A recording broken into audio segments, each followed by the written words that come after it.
Welcome everyone to Monday Match Analysis. I'm Gill Gross, and today we have a very bittersweet episode. Bitter because it's the last Monday Match Analysis of the year, the last of the season, but sweet because it's a very fun one. We get to look back at the year, the MMA awards, and also we had a lot of really great tennis last week, especially the final, Sascha Zverev stunning Novak Djokovic. Before that, Zverev went through Federer. So we're going to talk a bit about Sascha Zverev. First, we're going to do the MMA awards. I did say it was the last one, but there is going to be some exciting things coming your way. I won't disappear off the face of the earth exactly. Steve Flink conversation coming up. We'll take a look back at the year. Chris Lewitt, my coach and a brilliant tennis mind. I'll have a chat with him coming up very soon. And also, because it's the off season, players have a little bit more time. Let's see who's willing to chat. So I'll be working on that for you guys. Hopefully we get to talk to some touring professionals, and that would be very, very exciting. But without further ado, let's do this. The annual Monday Match Analysis Awards. It's actually the first edition, although it will be annual. And first, let's just take a look at our thumbnail before we do any of this.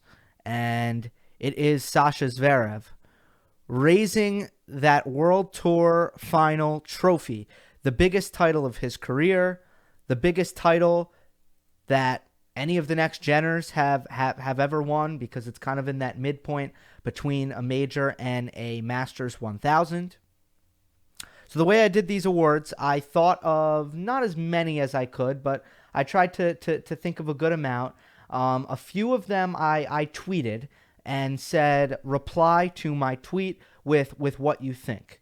But first, these are awards that I'm going to start with, the awards that I didn't put to you guys for a vote. And we'll start with Best Upset. There's the reveal if you're watching on video. If you're listening on audio, whether that be Spotify or Google Podcasts or, of course, the king of podcasts, Apple, John Millman defeating Roger Federer at the U.S. Open in those crazy, humid conditions. There were a few tough ones here. Djokovic losing to Khachanov in the French Open quarterfinals. Djokovic losing to Hyun Chung in the Australian Open quarterfinals. But I ultimately went with this one for a few reasons. I didn't pick the Khachanov upset because we knew that Djokovic kind of wasn't at his most stable in his most stable form at that point. So that's why I snubbed that match. The Chung match, kind of similar. We figured out that wasn't as big an upset as we thought it was in the moment. But I would say John Millman beating Roger Federer at the U.S. Open, if they played that match right now, and if you ignore the humidity and the crazy conditions, I'd say Roger Federer would still win that like 9 out of 10 times. So to me, that was the biggest surprise. And then I'm always going to give a huge boost if these matches are in a major. In fact, there are a lot of awards here that I'm about to go through, and I think very few of them are outside of majors because everything's amplified in the 4 majors. So that's the best upset goes to John Millman. Incredible effort by him. Let's go to the next one here. Best shot. Roger Federer at the U.S. Open against Nick Kyrgios going around the pole. And I totally forgot to get the video here. So I will link it in the comments. I'll put a link in the comments. I totally forgot to put a video. But essentially, what I love about this shot is, and this is true for all of the best shots, it looks for a second like Nick Kyrgios is absolutely going to win this point. I did not think Roger Federer was going to get to this ball. And all of a sudden, there's no chance that Nick Kyrgios is going to win the point because Federer goes around the pole. It's not a mishit. The ball goes about 2 inches, maybe 2 to 4 inches above the ground at its highest point around the pole, perfectly placed I mean, there is no chance that Nick Kyrgios is going to get that ball. So in a split second, it flips like that. And also around the pole is very rare. What I love about around the pole shots is it requires two extraordinary shots. It requires a brilliant angle and then a brilliant reply going around the pole. So best shot of the year, in my opinion, was this Roger Federer shot at the U.S. Open.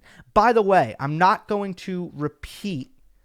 I'm not, well, for matches, I'll repeat players. But for individual awards, I will not repeat. So Roger Federer's award is best shot here. Best performance. Rafa Nadal defeats Dominic Thiem at the French Open. When I say best performance, I mean most dominant. I mean most convincing, most impressive, most complete. I'm talking a clean blowout performance on a big stage. And Dominic Thiem had beat Rafa Nadal in Madrid the last time they had played. Nadal left no questions asked in this match. And for the second straight year in the French Open final, dominated Dominic Thiem in a straight sets victory. And to do that in a major final, we can get used to it with Nadal, but it is no less astounding every single time. Now I want to transition to the awards that I did tweet out, and I'll read some of your replies here. So the categories are top 3 matches, comeback player, most improved player, breakout player, and player of the year. So I'm just going to read these for you guys. Kozlov says Djokovic Nadal is match of the year. Djokovic Federer in Paris is number 2.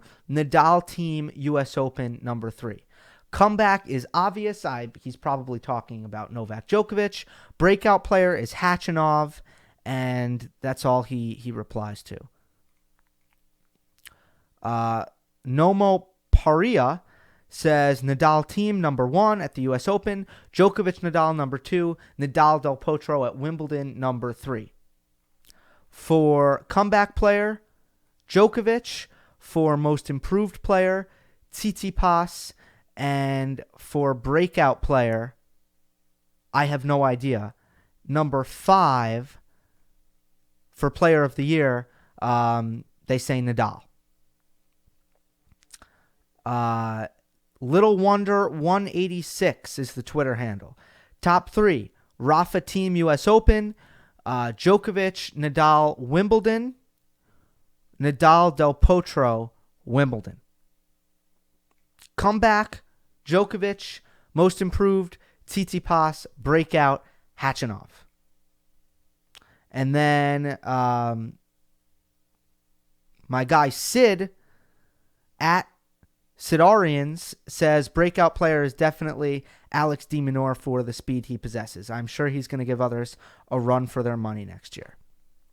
So thank you for those replies. I actually realize now that for one of these, I didn't make a graphic, which is terrible by me, but I'm just going to keep going, and I will verbally deliver, I believe, most improved player I did not make a graphic for. Player of the year is Novak Djokovic. It's tight between him and Nadal. Now, both Djokovic and Nadal had periods in the year where for Nadal, he wasn't healthy. For Djokovic, he wasn't playing well. So neither of these guys had a complete season. Nadal had to withdraw from the Australian Open, miss most of the hard court season, came back for the clay court season and the grass court season, and he was tremendous within that stretch. And then kind of had some issues once again in the hard court season. Although he did win in Canada, he had to pull out of the U.S. Open against Del Potro with the injury, and then he missed the rest of the season. So Rafa had injury struggles and missed a lot of time on the hard courts. And Djokovic didn't pull things together whatsoever until the French, where he made the quarterfinals, got upset. Well, I guess before that, at the end of clay court season, Djokovic started to round into form. And then from that point on, as soon as he won Wimbledon, which was his first big title of the year, he just ran away with things. and became the clear number one player in the world. So between Djokovic and Nadal, I give it to Djokovic because he won that semifinal at Wimbledon. And to me, that was the tipping point that decided who was going to finish the year number one, that match. And that was also kind of the only point where these two intersected, as kind of they were both at their best. Djokovic finally got to his peak. Nadal was kind of at the end of his peak for the season when it comes to his health. And Djokovic won the match by the skin of his teeth. So Djokovic is player of the year. That match was so important. That match really changed the landscape of tennis this year. Comeback player of the year is Juan Martín del Potro. Finally has a year where until the end, he was pretty healthy. There were some little stints in there where he had hit some wrist trouble. But at the end of the day, Del Potro, he gets back in the top 5. He wins Indian Wells, and he contends in every single Grand Slam except, I don't know what happened in the Aussie. Did he play the Aussie? I can't remember. But I know he made the semis of the French.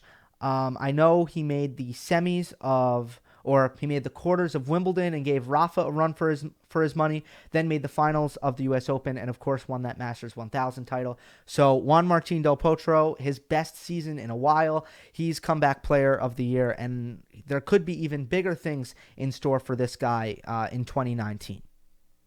The breakout player of the year is the one and only Karen Khachanov. The 21 years old, if I'm not mistaken, Russian. Khachanov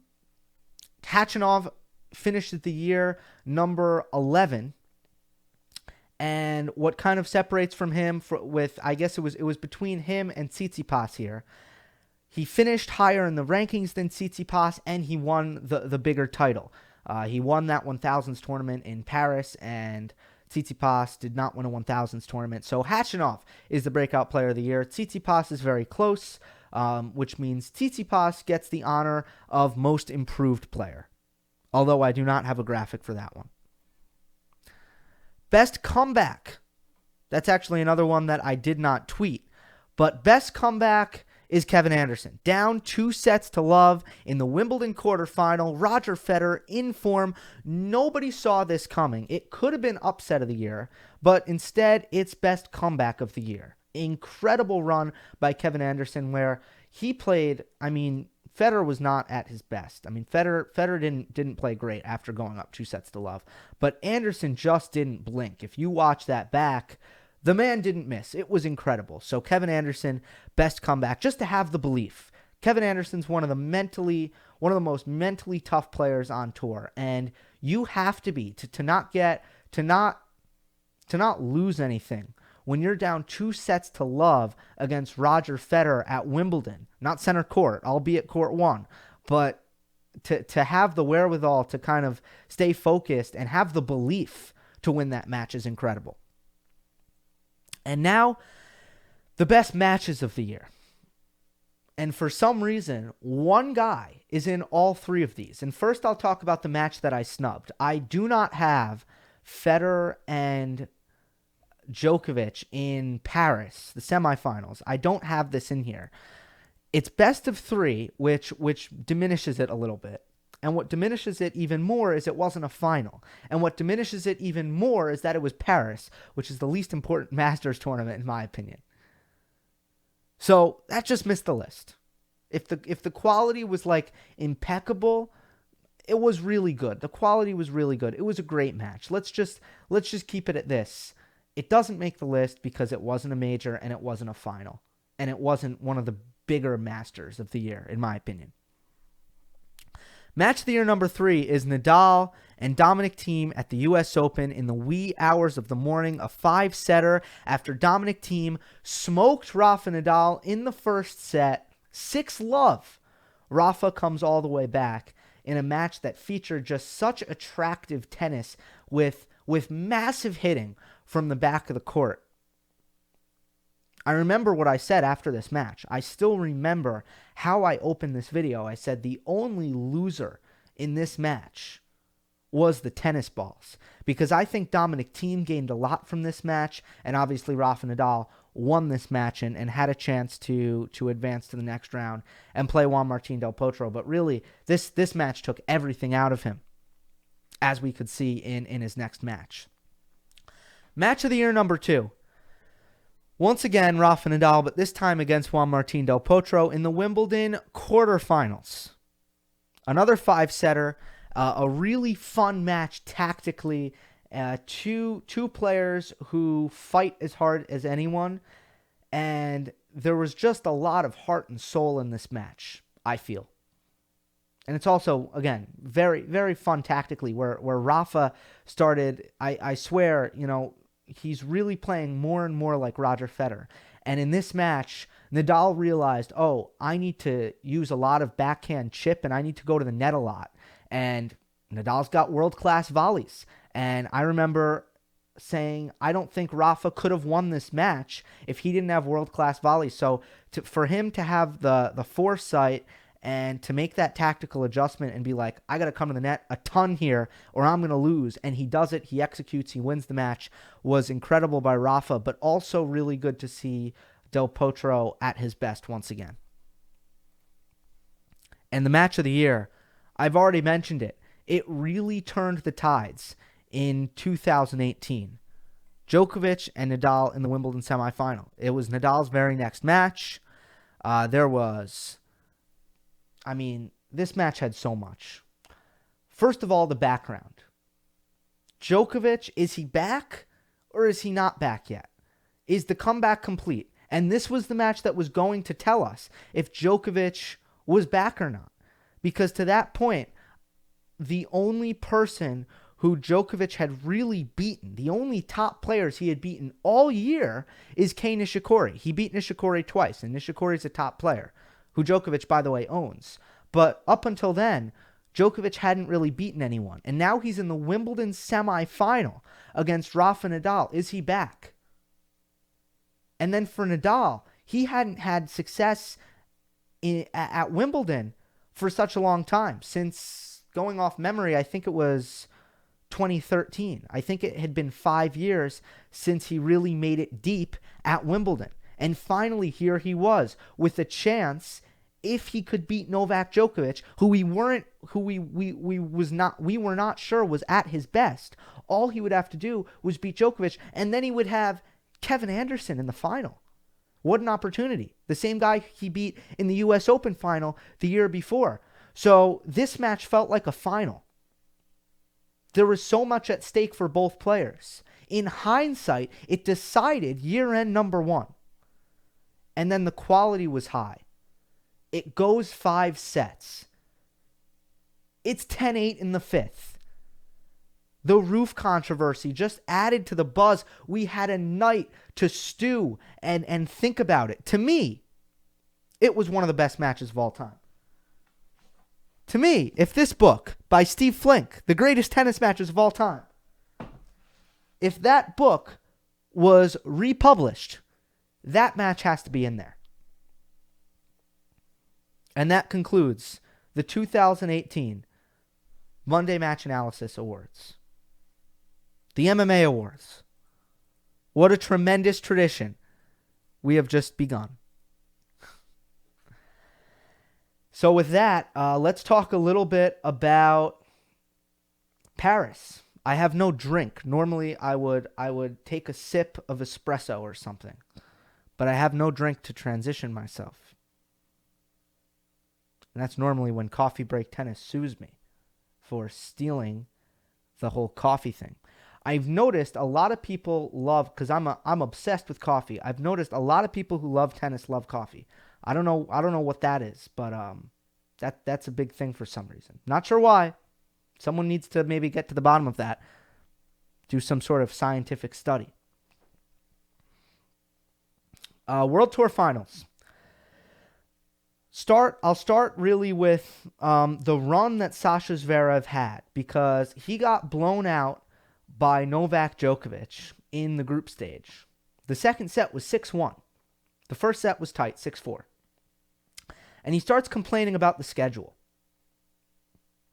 He says, no professional sports league plays 11 months out of the year. A reporter asked him, Sascha, how are you feeling? You don't look so good. Sascha says, I haven't been feeling good for months. This schedule's ridiculous. I am exhausted. And then someone tweeted me. They said, who do you think's going to win? Sascha Zverev against John Isner. And I said, I think Sascha Zverev's already on vacation. I think he's counting down the days until the season ends. I'm taking John in this one. John was 0-2, but he goes out there, he's playing for some rankings points, he's playing for some money, he can play pretty loose.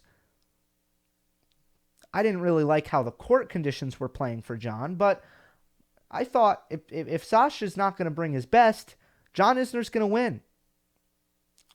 Talk about most improved player. Maybe it should be John and not Tsitsipas. I don't know, because John Isner had a tremendous year and was much improved in 2018.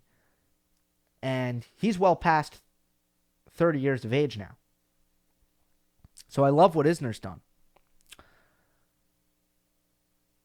All of a sudden, Sascha Zverev, I'm watching this match against Isner. Sasha's serving bigger than John Isner. Sascha averages 134 miles per hour on his serve. John averages 133. What the hell is going on? Zverev plays such a clean match. And I talked about last week how Sascha doesn't miss. And he really showed that this week. Then going in against Roger Federer, Federer hadn't been at his best all week. He was kind of in Basel-like form. I thought Sascha was going to win the match. He did.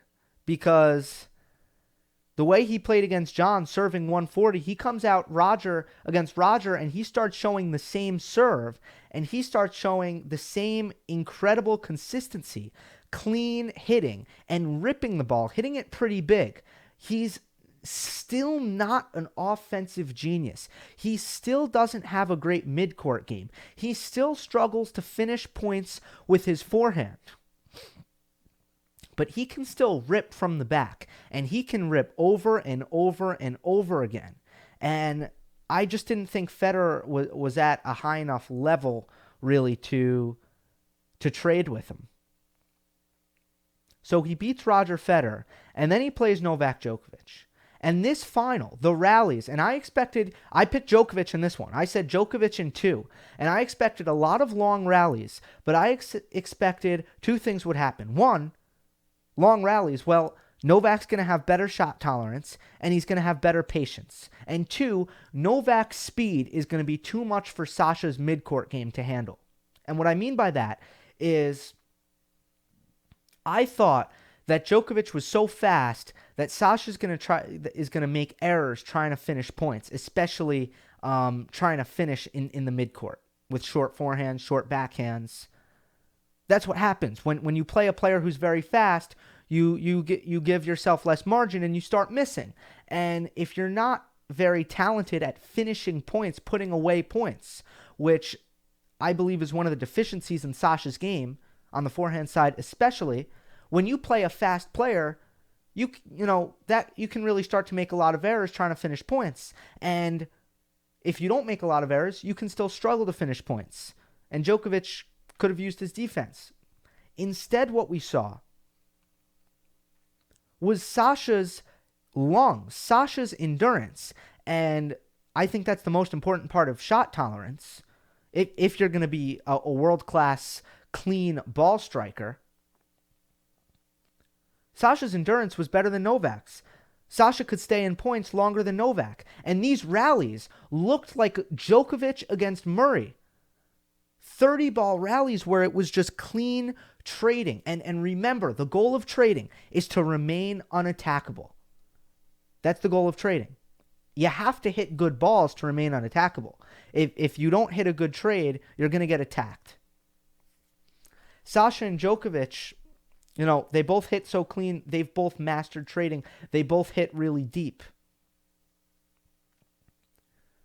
So sort of what you had was just back and forth, a lot of trading between the two, and it was who's going to falter first? Who's going to get tired first? Who's going to pull the plug on the rally first? And I remember there was one point where Sasha had it was like a 30-ball rally between the two, and Djokovic was doubled over. Djokovic had to bend down, tired, exhausted. Sasha looked fine. On the very next ball, Djokovic tries a drop shot. First ball of the rally, tries a drop shot, nets it.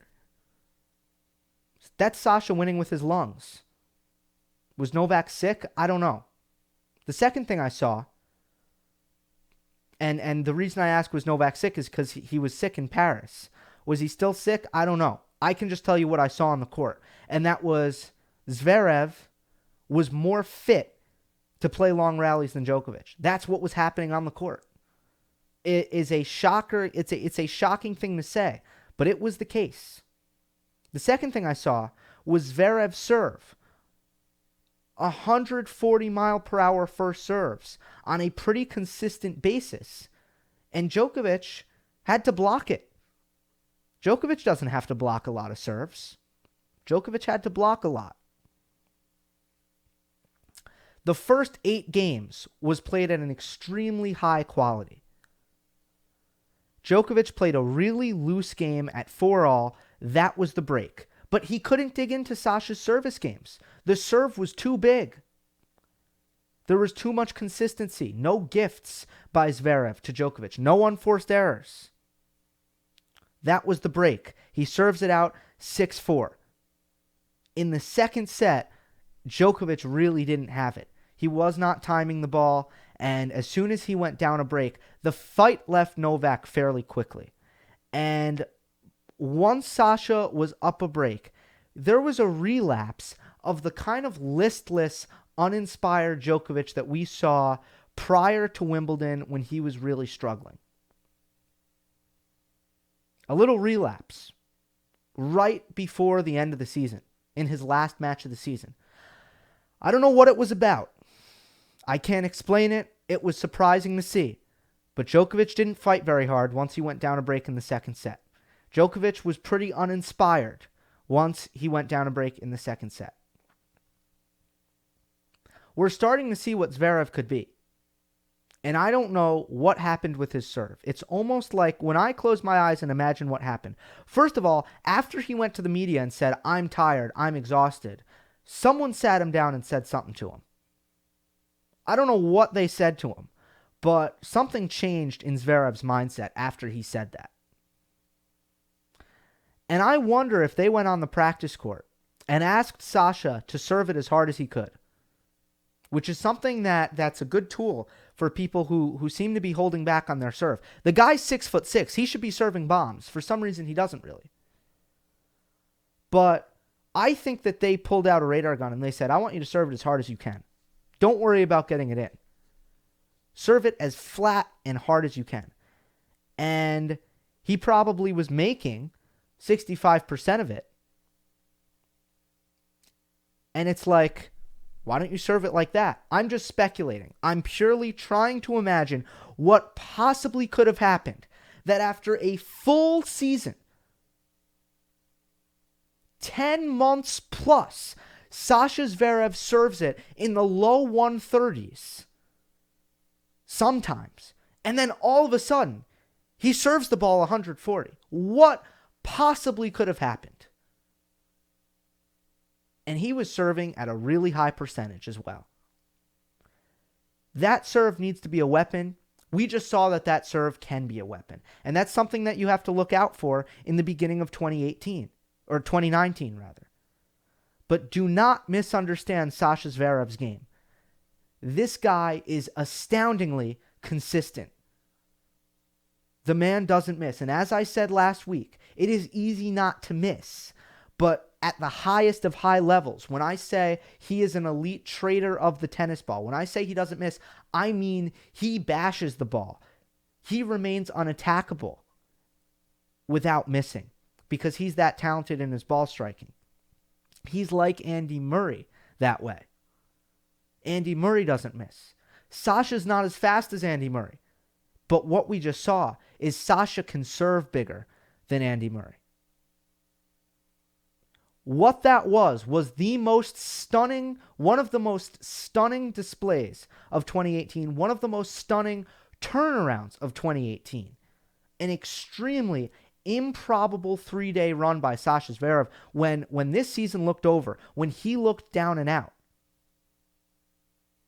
And he turned it around and he showed us that there's a lot of promise for 2019.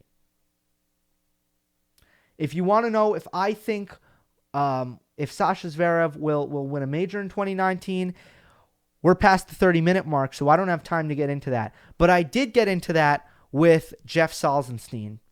So you can check out his channel, Tennis Evolution, if you want to check out my chat with Jeff. Steve Flint conversation coming up. Chris Lewitt conversation coming up. Stay tuned for that. Rate and review on iTunes. Follow me on Twitter at Gill Gross. Don't forget to subscribe. I will see you next time, folks.